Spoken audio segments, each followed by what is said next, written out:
Bismillahirrahmanirrahim. Assalamualaikum warahmatullahi wabarakatuh. Oke, terima kasih Bapak Ibu yang berbahagia. Terima kasih atas kesediaan waktunya bersama kami. Mohon izin kami bertiga, saya Rizky Octavian Saputra, teman saya Ibu Ralistami Esti Hidayah, dan teman saya satu lagi Ibu Andriani. Kami bertiga merupakan calon guru penggerak angkatan 7 Kabupaten Kudus yang hari ini akan mendiseminasikan terkait dengan budaya positif di SD 1 Barongan.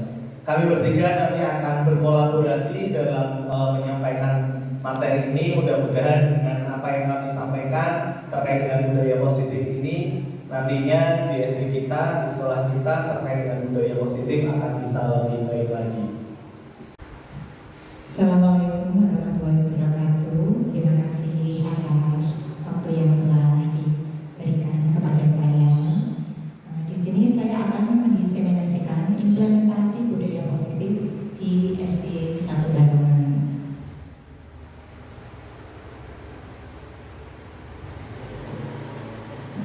Konsep inti dari budaya positif itu antara lain perubahan paradigma belajar, disiplin positif, motivasi perilaku manusia, kebutuhan dasar, posisi kontrol, restitusi, keyakinan kelas, serta segitiga restitusi. Nah, selanjutnya kita akan bahas satu persatu.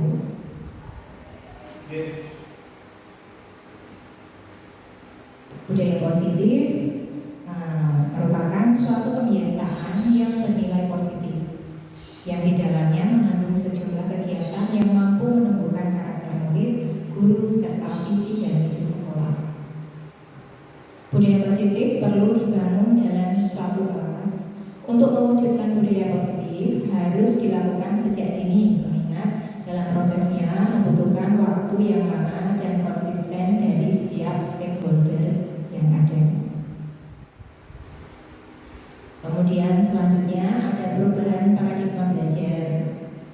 Pembelajaran dengan paradigma baru merupakan pembelajaran yang dirancang berdasarkan prinsip pembelajaran berdiferensiasi, sehingga para peserta didik belajar sesuai kebutuhannya berdasarkan tahap perkembangannya untuk mewujudkan profil pelajar Pancasila yang merupakan student center.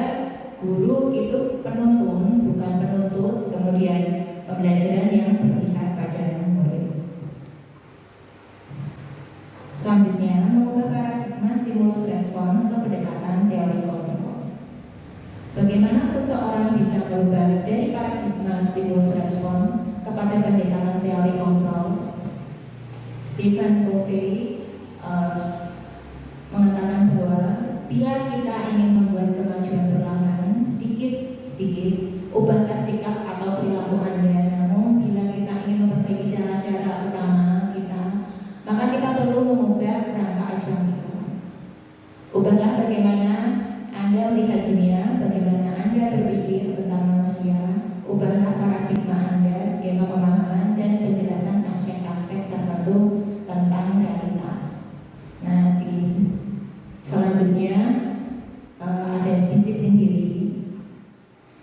Ki Hajar menyatakan bahwa untuk mencapai kemerdekaan atau dalam konteks pendidikan kita saat ini, untuk menciptakan murid yang merdeka, syarat utamanya adalah harus adanya disiplin yang kuat. Disiplin yang dimaksud adalah disiplin diri yang memiliki motivasi internal. Jika kita tidak memiliki motivasi internal, maka kita memerlukan pihak lain untuk mendisiplinkan kita atau motivasi eksternal. Disiplin diri dapat membuat seseorang menggali potensinya menuju kepada sebuah tujuan, sesuatu yang dihargai dan bermakna. Dengan kata lain, disiplin diri juga mempelajari bagaimana cara kita mengontrol diri dan bagaimana menguasai diri untuk memilih tindakan yang mengacu pada nilai-nilai yang kita hargai. Sebagai pendidik, tujuan kita adalah menciptakan anak-anak yang memiliki disiplin diri sehingga mereka bisa berperilaku dengan mengacu pada nilai-nilai kebajikan universal dan memiliki motivasi intrinsik bukan ekstrinsik. Selanjutnya di situ ada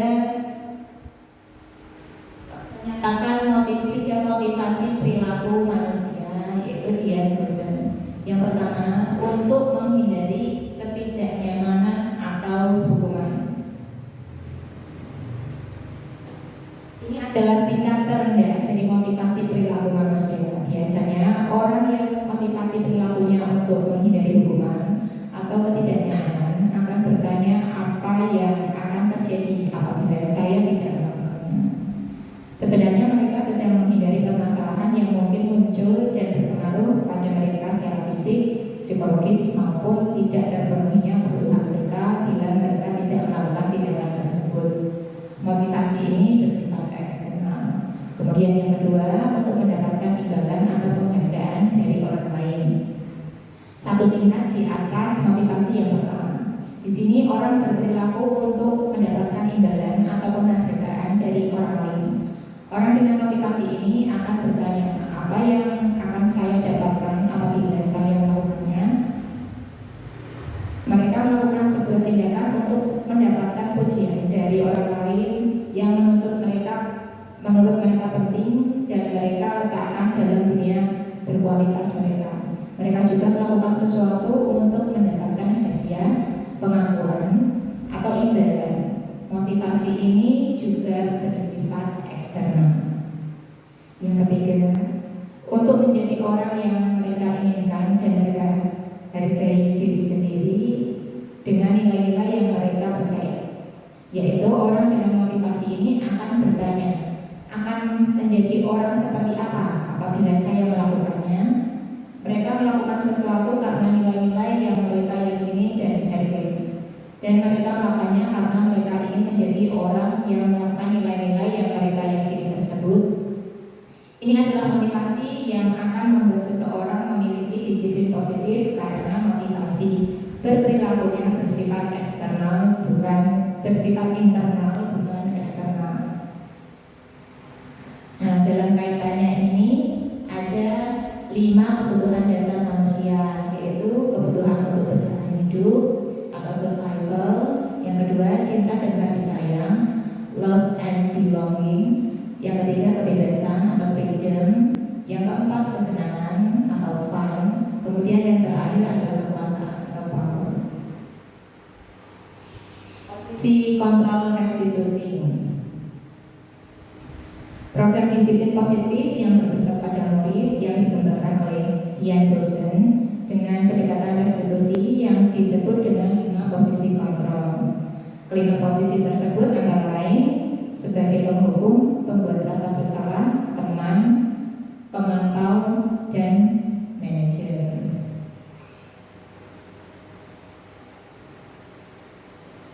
Untuk pembentukan keyakinan kelas, ini mengapa keyakinan kelas itu harus ada, bukan tidak hanya sekedar peraturan kelas saja, yaitu alasannya adalah nilai-nilai kebajikan menekankan pada keyakinan seseorang akan lebih memotivasi seseorang dari dalam. Seseorang akan lebih tergerak dan bersemangat untuk menjalankan keyakinannya daripada hanya sekedar mengikuti serangkaian peraturan tertulis tanpa makna. Murid-murid pun demikian. Mereka perlu mendengarkan dan memahami arti sesungguhnya tentang peraturan-peraturan yang diberikan. Apa nilai-nilai kebajikan di balik peraturan tersebut, apa tujuan utamanya, dan menjadi tidak tertarik atau takut sehingga hanya sekedar mengikuti serangkaian peraturan-peraturan yang mengatur mereka tanpa memahami tujuan mulianya. Nilai-nilai kebajikan tersebut tadi termuat dalam 6 elemen profil pelajar Pancasila. Selanjutnya yaitu prosedur pembentukan keyakinan kelas. Yang pertama, mempersilahkan kakak kelas untuk berjuang pendapat tentang peraturan yang perlu disepakati kelas. Kemudian, mencatat semua masukan-masukan para murid di papan tulis atau di kertas besar, kertas ukuran poster, di mana semua anggota kelas bisa melihat hasil jualan pendapat. Selanjutnya, susunlah keyakinan kelas sesuai prosedur dan gantilah kalimat-kalimat negatif menjadi kalimat positif. Contoh, jangan berlari di kelas atau koridor. Kita ubah menjadi berjalanlah di kelas atau koridor. Yang keempat, tinjau kembali daftar curah pendapat yang sudah dicatat.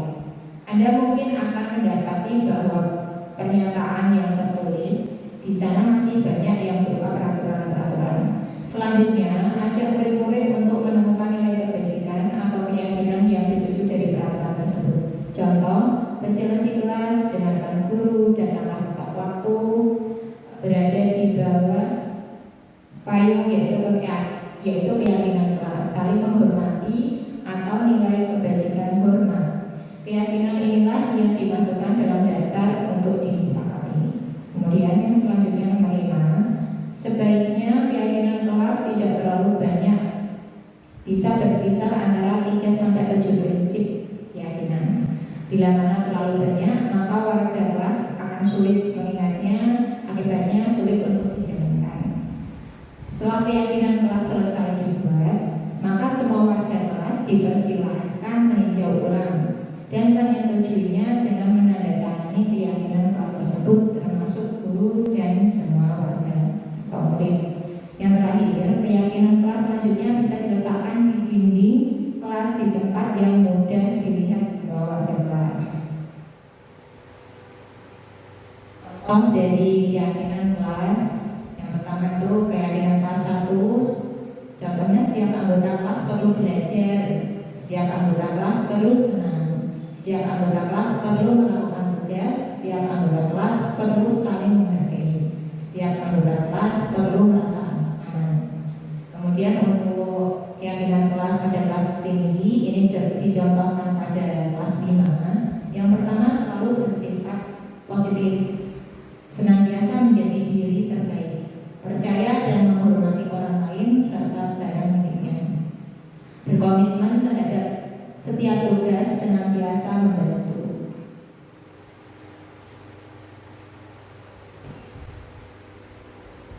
Selanjutnya adalah segitiga restitusi. Restitusi adalah proses menciptakan kondisi bagi murid untuk memperbaiki kesalahan mereka, sehingga mereka bisa kembali pada kelompok mereka dengan karakter yang lebih kuat. Restitusi juga merupakan proses kolaboratif yang mengajarkan murid untuk mencari solusi permasalahan mereka dan membantu murid berpikir tentang orang seperti apa yang mereka inginkan dan bagaimana mereka harus memperlakukan orang lain.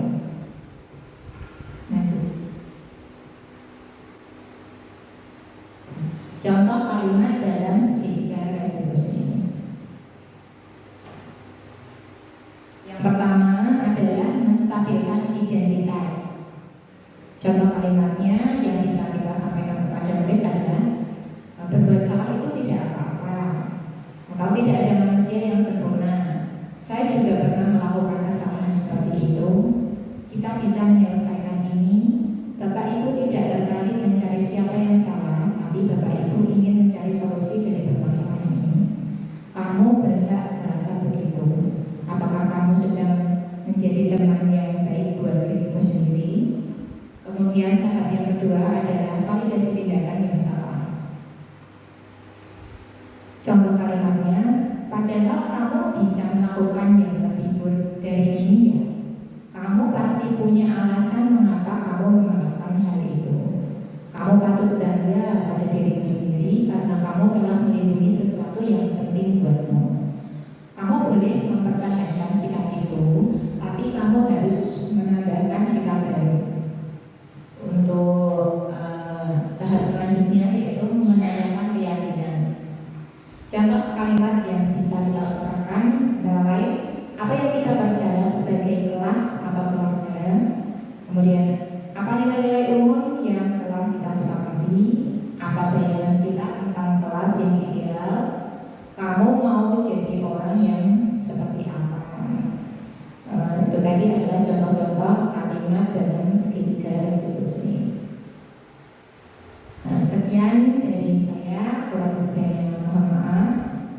Semoga materi-materi apa yang kami sampaikan dapat bermanfaat bagi Bapak Ibu sekalian. Terima kasih. Nanti dilanjutkan oleh sesi tanya jawab. Untuk Bapak Ibu yang ingin bertanya tentang materi ini. Terima kasih. Terima kasih Bu Dian yang telah menyampaikan materi dengan cukup jelas dan gamblang. Nanti selanjutnya berdiskusi saja ya Bapak Ibu. Jadi tidak hanya satu arah seperti ini, tetapi kita akan lebih banyak berdiskusi. Mudah-mudahan diskusi kita pada hari ini terkait dengan disiplin positif akan membawa sedikit perubahan baik terkait dengan disiplin positif di sekolah kita. Monggo Bu Andri mungkin akan menambahkan atau mengulangi lagi, perlu diulangi lagi Bapak Ibu? Mungkin ada sedikit yang bagian-bagian yang perlu diulangi mungkin Bu Andri. Tadi sepertinya terkait dengan segitiga restitusi atau yang bagian mana juga perlu kita berikan penekanan lebih, mungkin nanti akan disampaikan lagi sedikit, diulas lagi dengan gayanya Bu Andri. Kalau tadi dengan gaya rupiah seperti itu, mungkin nanti Bu Andri bisa sedikit menggarisbawahi lagi terkait dengan segitiga restitusi gitu. Monggo Bu Andri. Pak, ini Pak Os dulu ya Pak.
Baik, terima kasih. Tadi apa yang sudah disampaikan Bu Tia dan juga Pak Rizky sudah cukup jelas sekali. Saya di sini akan menambahkan, menekankan lagi mungkin terkait dengan budaya positif yang sudah dijelaskan. Ada beberapa poin tadi, semuanya saling berkaitan, di mana untuk menumbuhkan kesadaran diri pada peserta didik itu memang dibutuhkan suatu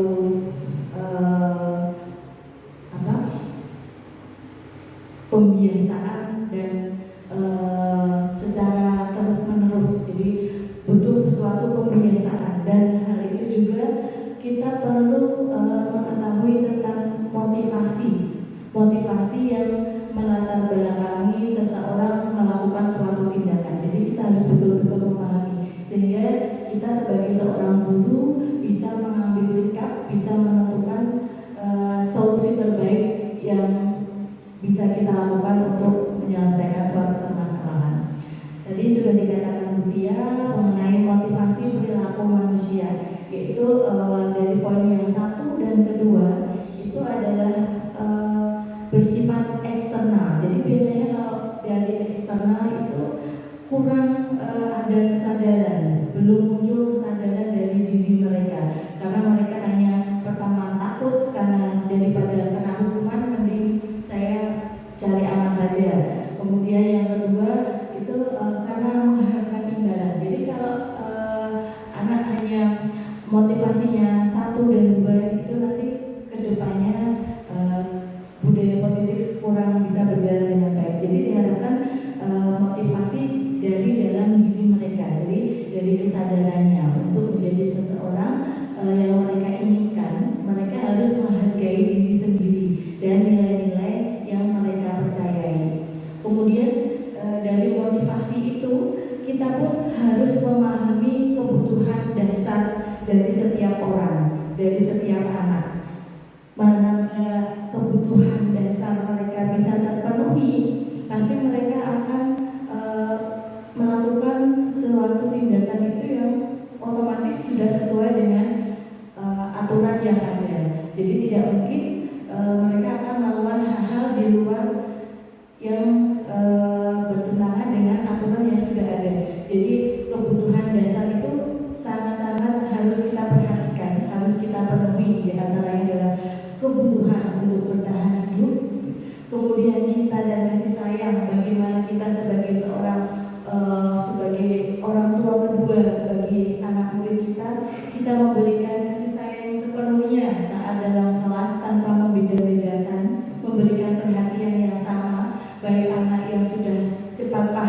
dia berbakat dari bidang bahasa dan lain sebagainya. Jadi kalau kebutuhan dasar mereka bisa kita penuhi, insya Allah nanti ke depannya anak-anak akan melakukan segala sesuatunya dengan kesadarannya sendiri. Begitupun selanjutnya. Mungkin sampai sini ada pertanyaan, kita nanti bisa bahas bersama-sama. Silakan. Terima kasih. Demikian dari saya. Wassalamualaikum warahmatullahi wabarakatuh. Terima kasih Bu Andri. Sudah digarisbawahi lagi oleh Bu Andri, ditambahkan. Mohon maaf ini tadi ada sedikit tahap ya, tahap itu. Tetapi kembali lagi terkait dengan disiplin positif, saya hanya menambahkan dari apa yang sudah disampaikan Bu Dia dan Bu Andri bahwa disiplin positif itu memang tidak bisa hanya kita saja sebagai seorang guru yang melakukan, tetapi itu memang harus kita laksanakan secara bersama-sama. Dan tentunya kita juga harus benar-benar memahami sebagai guru, kita benar-benar harus bisa memahami seperti apa yang sudah disampaikan Bu Andri tadi, bahwa kita sebagai guru juga harus memahami terkait dengan kebutuhan dasar siswa kita. Karena seperti yang kita ketahui bersama, ketika kita melaksanakan kurikulum merdeka, maka dalam pembelajaran kita akan melaksanakan yang namanya pembelajaran berdiferensiasi.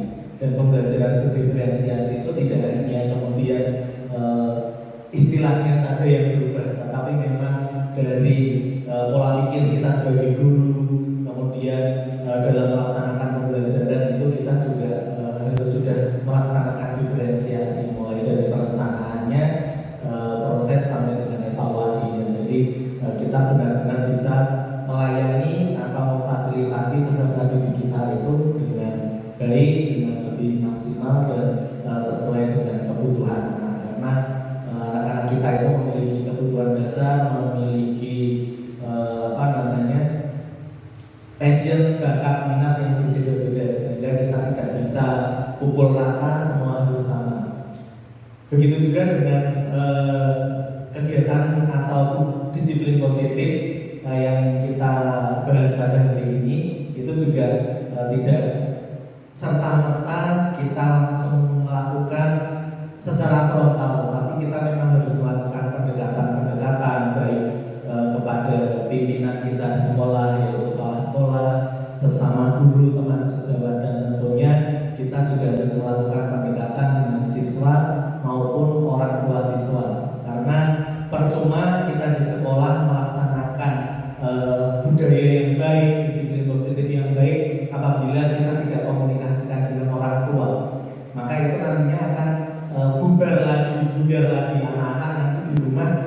Apa yang sudah dibiasakan di sekolah, hal baik yang sudah dilaksanakan di sekolah, kalau tidak kemudian dilanjutkan juga di rumah, maka itu akan sirna lagi. Oleh karena itu, mari kita bersama-sama demi kemajuan sekolah kita, mari kita bersama mulai dari diri kita pribadi, kita perbaiki diri kita, kemudian kita juga melakukan komunikasi ke berbagai pihak dengan atasan, pimpinan, teman sejawat, dan tentunya orang tua serta siswa kita yang selalu kita hadapi setiap hari ini.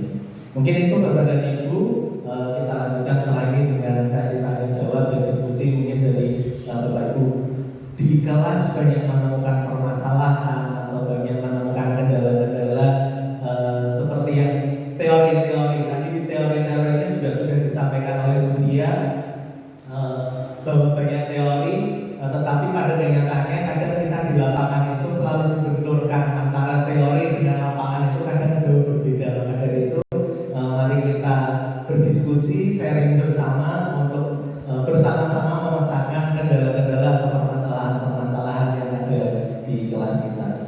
Monggo.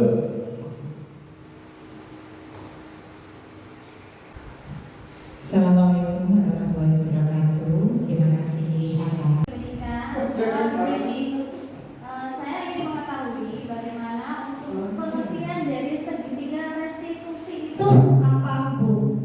Mohon dijelaskan. Terima kasih. Oke, terima kasih Bu Nana. Tepuk tangan untuk Bu Nana. Masih semangat sekali siang ini terkait dengan segitiga restitusi. Mungkin akan disampaikan oleh Bu Andri. Monggo. Jadi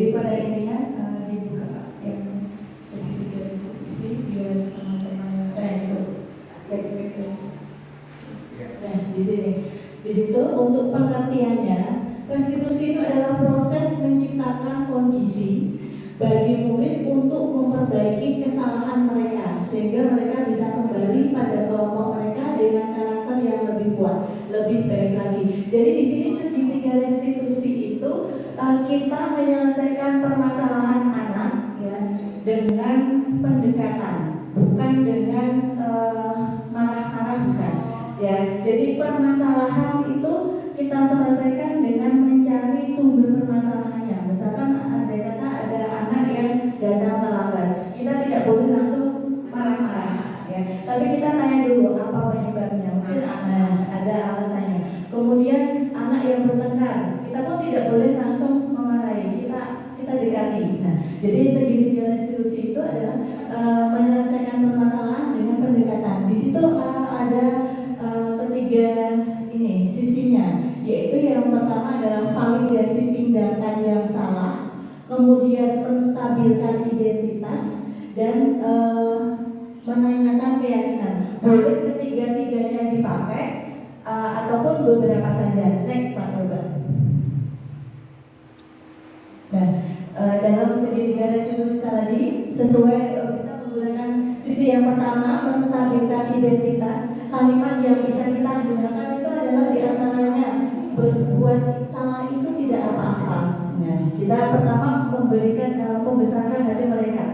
Kemudian tidak ada manusia yang sempurna. Itu untuk bagian yang menstabilkan identitas. Kemudian kita bisa menyelesaikan ini.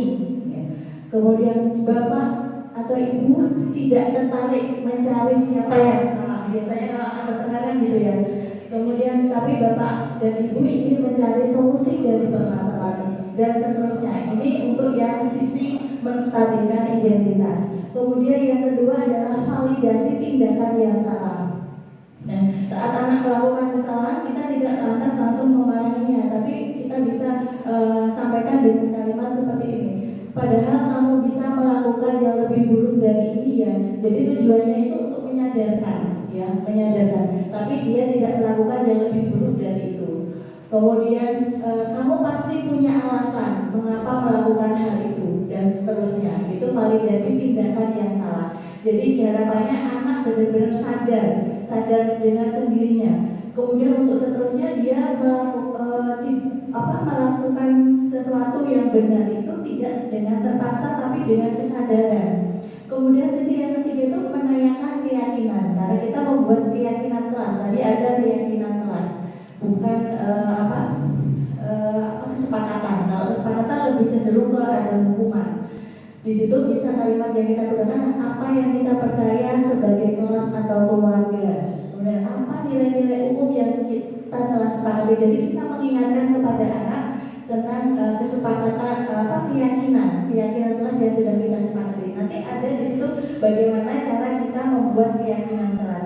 Keyakinan kelas itu dibuat kesepakatan antara siswa dan murid. Jadi tidak boleh guru yang dominan di sini. Tapi kita sama-sama berkolaborasi, memahami bagaimana kemauan anak. Seperti itu. Ada lagi mungkin yang mau ditanyakan untuk segitiga restitusi?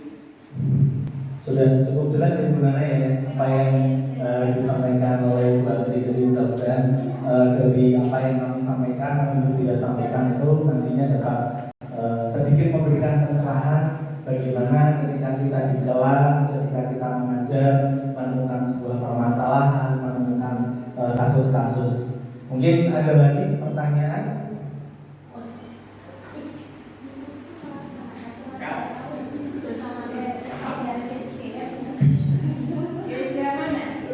Dikat dulu lah.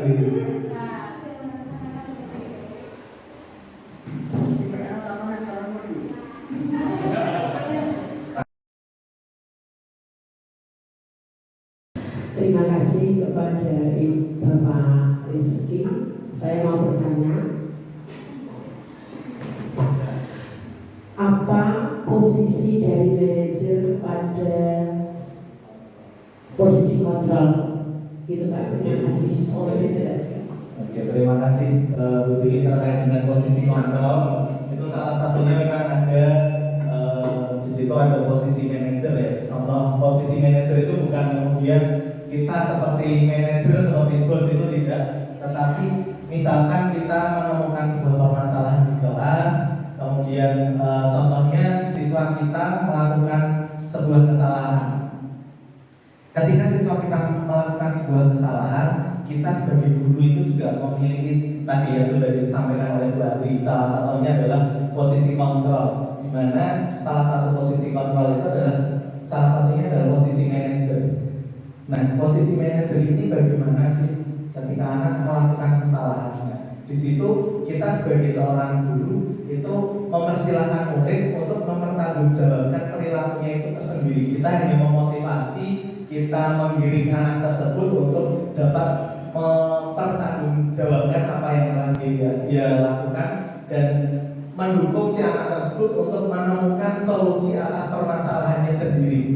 Jadi kita hanya membantu si anak tersebut untuk memotivasi dan membantu dia untuk menemukan solusi permasalahan itu sendiri. Jadi tidak kita memberikan solusi kamu harus begini begitu, tidak, tetapi kita memandu anak tersebut untuk dapat menemukan solusi atas permasalahannya sendiri. Jadi misalkan ada salah satu siswa ketika istirahat bermain memecahkan kaca jendela misalkan. Nah, itu tidak kemudian kita langsung kamu yang mecahin kaca harus ganti, tidak, tetapi kita melakukan pendekatan secara personal kepada anak tersebut.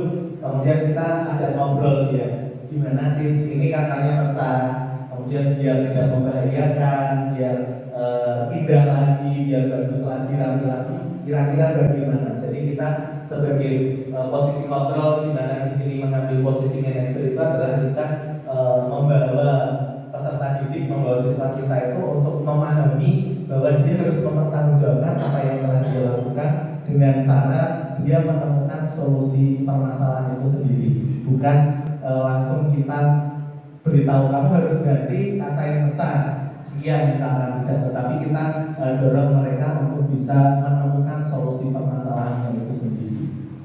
Begitu Putri, jelas ini. Jadi mudah-mudahan kita semua bisa menjadi guru yang bisa menerapkan disiplin positif ini. Salah satunya adalah posisi kontrol. Ketika kita ambil posisi manajer, kita bisa menggiring anak untuk bisa memecahkan permasalahan mereka sendiri. Begitu. Ya, berarti anak ini kita giring agar memiliki kesadaran sendiri. Betul. Dan dapat mempertanggungjawabkan perbuatan apa yang dilakukan. Intinya di situ. Tugas dari manajer kontrol. Ya, posisi kontrol. Terima kasih Pak. Ya. Terima kasih Bu Dini. Sama-sama. Ada lagi pertanyaan? Satu lagi mungkin? Bu Dina, mungkin Bu Dina. Ya, silakan Bu Dina.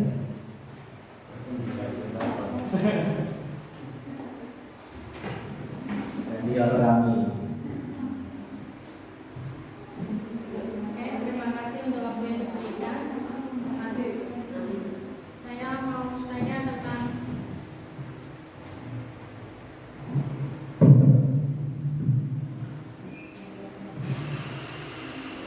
bagaimana kita menumbuhkan budaya positif itu di sekolah agar anak-anak bisa berperilaku yang lebih baik lagi. Oke. Terima Cukup? kasih. Oke. Bagaimana cara kita memotivasi siswa untuk supaya budaya positif itu bisa berjalan di sekolah? Monggo Bu Dian.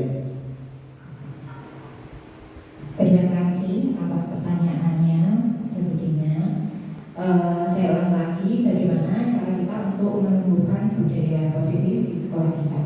Yang pertama-tama, kita harus memahami bahwa harus mengubah pikiran. Benar kan?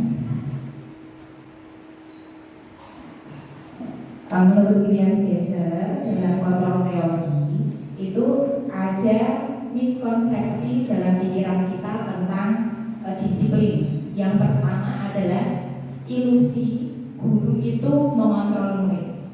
Namanya ilusi itu belum tentu kebenarannya. Jadi belum tentu guru itu bisa 100% mengontrol Kemudian yang kedua, yaitu kita harus mengubah paradigma kita. Yang pertama tadi tentang pengertian guru itu pasti bisa mengontrol murid, itu belum tentu.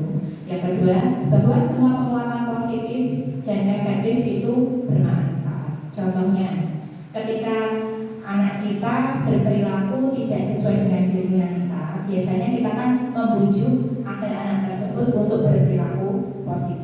Tetapi hal tersebut belum tentu efektif. Kita harus ubah paradigma kita terlebih dahulu.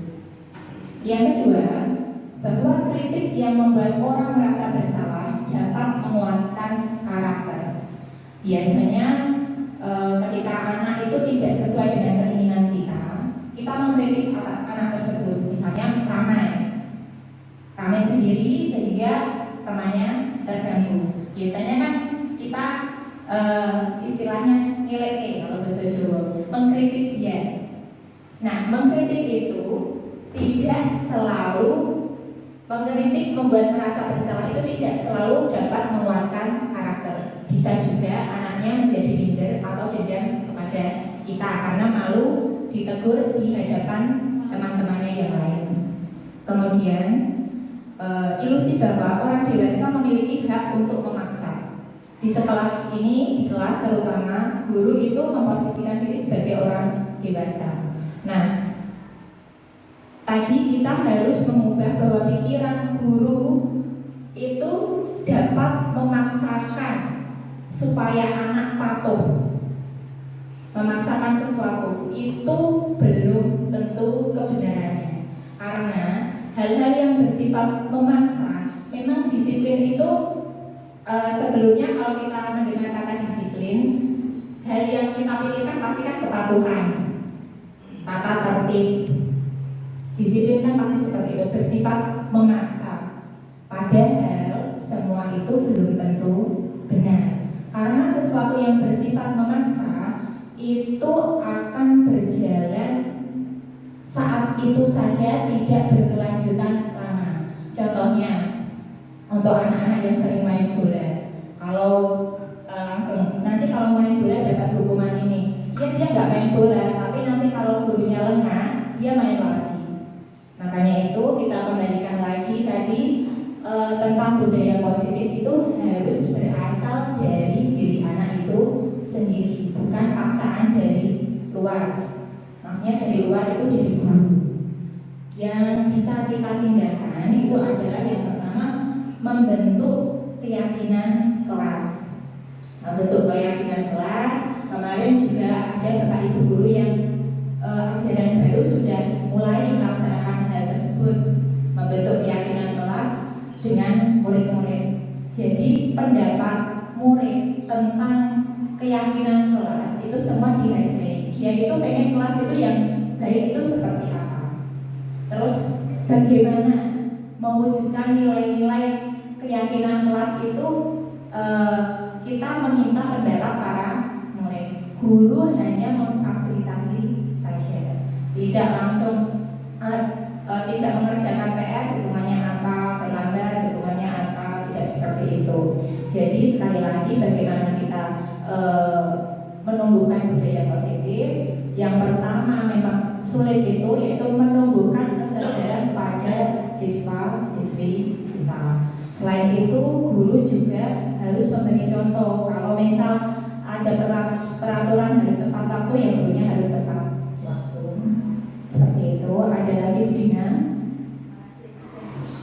Oke, terima kasih Bu Tia. Jadi terkait dengan bagaimana cara menumbuhkan budaya positif di sekolah, maka memang tidak hanya bisa dilakukan oleh satu orang guru saja, tetapi memang kita harus bersama-sama, semua warga sekolah kita harus bersama-sama menumbuhkan kesadaran. Dimulai dari mana? Yaitu dimulai dari kita pribadi, kemudian nanti pastinya kita akan menjadi contoh bagi anak-anak kita. Baik, Bapak dan Ibu, masih ada yang bertanya lagi? Tidak terasa hampir 2 jam yang kita berdiskusi bersama, cukup seru diskusi kita pada siang hari ini. Hampir 2 jam ini kita sudah ngobrol ngalor ngidul. Masih ada yang perlu ditanyakan? Cukup ya. Terima kasih Bapak dan Ibu.